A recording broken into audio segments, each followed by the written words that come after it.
Again, he's another one who picks out little gems, because we heard the Prelude number 2, the Rachmaninoff, which is a world premiere for Europe, for Balls Over. So he's one of those ones, he picks and chooses, he knows a great variety of music, doesn't he? And he arranges so well for bands. I think quite underrated in a way, isn't he? I mean, he's arranged a huge amount of stuff. I mean, a lot of stuff that he did when he was at Brickhouse and some really good, and Grimethorpe, and really good arrangements. The thing is, if you look over the whole history of these entertainment contests, we spoke earlier about Elgar Howarth, Howard Snell, Ray Farr, they were the three kind of giants of the early days. I think there was a period during the 90s, early part of the 2000s, when Sandy really filled that role, didn't he? Grimethorpe won a brass and concert with 5 or 6 years in a row. Andy Duncan was another one that he came and did. But Sandy was putting the whole programmes together. Andy was really just kind of writing the big finisher for a lot of bands, I suppose, at that time. But certainly for Grimethorpe, Sandy put a whole year's work into that programme. He told me he used to keep a folder, Brass and Concert 1999 written on the front of it. And then once he got through that one, he'd score out and write 2000 on it. And every time he heard a piece of music that appealed to him on the radio or something, he'd just drop a bit of paper in the folder and think, I think we'll keep that for later in the year, and that could be part of the Brass and Concert programme. It was a Listomania or something like that. Listeria. That's the one. That's the xylophones, Yeah, that was a cracker. That's become really popular. You know, there's army bands and everything playing that all over the world now. I think one thing we should say, I mean, we talked about people like Sandy and Howard and Elgar Howarth. It's the number of young arrangers that are coming through, and you know, we're looking. I mean, Lee Baker has done quite a bit of stuff now, but of course Lee was with Brighouse for a long time, did a lot of work with them. We've got people like Dave Holling, who's arranged a fair bit on the programmes today. And there are really quite a few young arrangers whose names are starting to come through, and some whose names even we're not particularly familiar with. And I think that's a great thing, that there are new people on the scene. Some of them are working with their own bands, some of them are working with other bands, some of them are conducting as well. But it's great to see that young talent coming through in terms of both composers and arrangers, because as we know, we need the composers, but quality arranging, that's an art in itself. But if you think back, it was a couple of years ago, I think 2 or 3 years ago at Brass and Concert, Lee Baker conducted Carol Main. They did a great programme. Terrific programme, wasn't it? It wasn't just his own stuff. Pictures and exhibition type thing. It was it was a fantastic programme. It was a kind of impressionist, surrealist kind of thing going on there, wasn't it? Yeah. But it was really beautifully chosen. So we're talking about conductors who get a balance of a programme.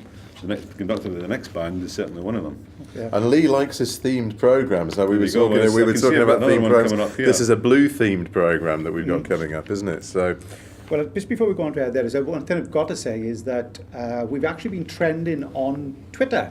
So the camera is following me around now. Here we go then. We've been trending on Twitter as we've been going along. So thanks for everybody who's been getting in touch.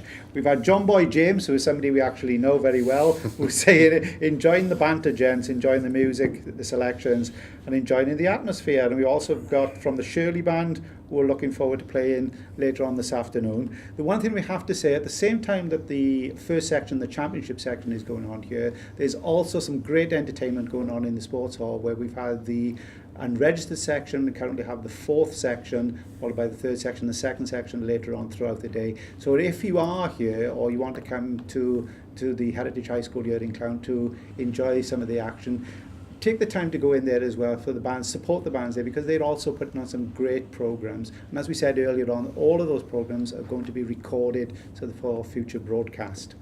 Just a little point as well for people who are actually logging on. If you are logging on to the First Art website to try and get onto us, make sure that you bookmark the player page, so that if you actually go away from the page to get yourself a cup of tea, you don't have to re-register to book yourself back in. So if you bookmark that page, you won't be lost to us, so you'll be able to enjoy the action throughout the day.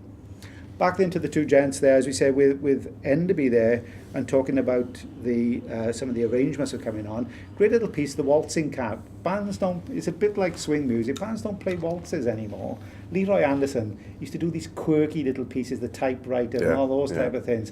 Clever writing, the Boston Pops used to do a lot there. But waltzes. When was the last time you heard a band play a waltz? It's a difficult art to do. There was a time when you couldn't buy a brass band LP and there wouldn't be a waltz on it, gold and silver. Leonard and all that sort of stuff. Yeah.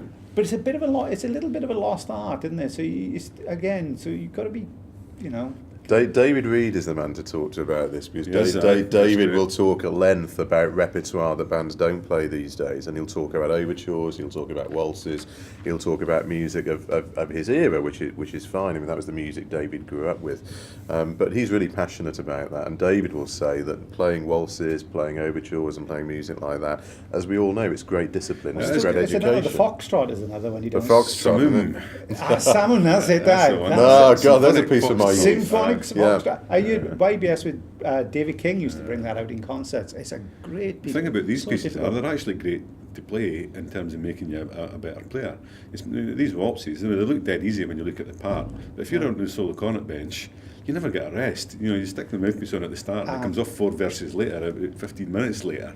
There's two type of pieces you don't hear much played. The waltz is one of them, and the selection from Mary Poppins, which was a test. If we ever used to do that, they used to have selections from Oliver, Showboard, and all. Well, I grew up. I mean, even in our era, They were Kenny, I mean, test we're pieces. not dissimilar in age. You're trying to say we're in the I know I'm a same- few years younger than you, but I mean, we grew up playing music like that. I mean, I played as a kid. I played in the Coventry School of Music band. Our musical director was a guy called Leonard Pepper. Yeah. Len for many years. Sergeant to his friends. Well, absolutely, yes, yeah.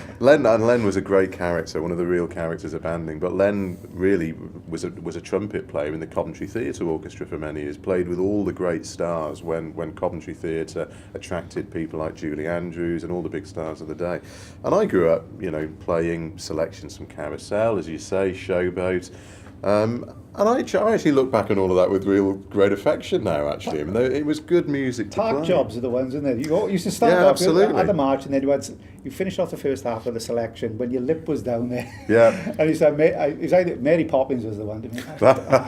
Sound of Music was the other one as well. Climb Every Mountain, your lip was down Yeah, there. Like Ed and Hillary getting up But did you there. get the authentic Dick Van Dyke style, though? That's what we were. I did, God bless you. You've never heard a bunch of Welshmen going, "Go blimey, mate."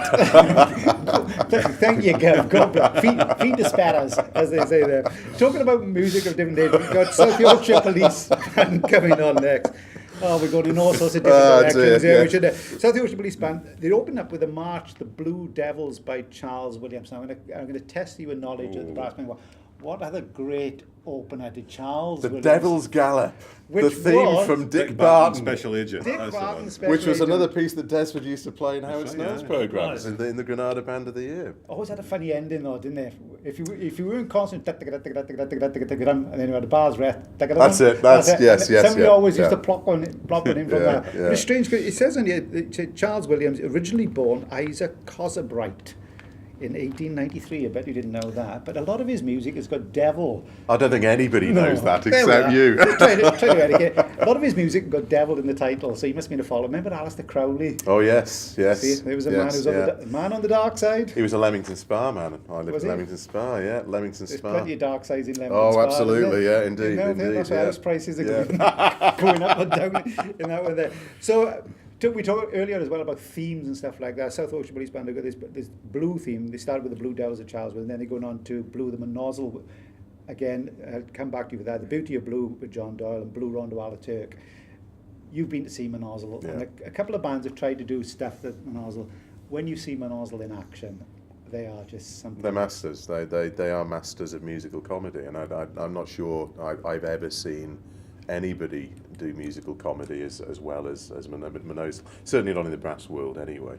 But I Built on remember. great playing, though, above all. But also, it's always underpinned by great playing. And it has to be, because the comedy doesn't work unless it was underpinned by that great playing. I remember talking to we interviewed, if you remember, Monozzle for 4 Bars Rest, and I remember talking to the tuba player, Wilfried Brandstotter, a great guy, and he was saying that the secret for them of great comedy wasn't just the music and the way they put it together, it was just remaining earnest. It's the expressions on their faces. Who's the And you tall guy? talk He's to- the tall guy, the trombone player. player, yeah. He's got the sad. You'd have been great in a funeral, Victorian funeral, isn't it? He's got that deadpan expression. But what a player! But if you talk to the players, coming back to the comedy, I mean, one of the things that all the Monozzle players will tell you is that they love people like the Three Stooges, Laurel and Hardy, and that's where a lot of their humour comes from. But it's just so brilliantly executed musically, as you say, and in terms of the comedy, the two just integrate so well. And one of the parts that you find from them, again, they are able to go from different genres. I heard them once playing, they did some Bernard Herrmann music. Yeah, oh, that was stunning. Well, yeah. and it was absolutely stunning music. So that was, you hear them play there. So as I said, we've got plenty to look forward to with the next band, of course, which is South Yorkshire Police. And as I said, they'll be opening up with the Blue Devils by Charles Williams, the man who brought you the Devil's Gallop. Then that's going to be followed by Blue, which is a piece arranged by John Doyle from the Nozzle Brass. Then we have a flugel soloist featuring Claire Dawes, and that's The Beauty of Blue, which was an original piece written by John Doyle when he was playing with the Leyland Band. And they're finishing off with a real jazz standard classic, Blue Rondo a la Turk, Dave Brubeck, arranged by Kevin Edwards. That's a piece that goes back about 1960 and is one of the ones that's in syncopated time. So keep an eye out for that one. It's a really, really interesting but great piece. And when you hear that, it's something else. So without further ado, we're going to hand you back to Simone, back into hall for some further action.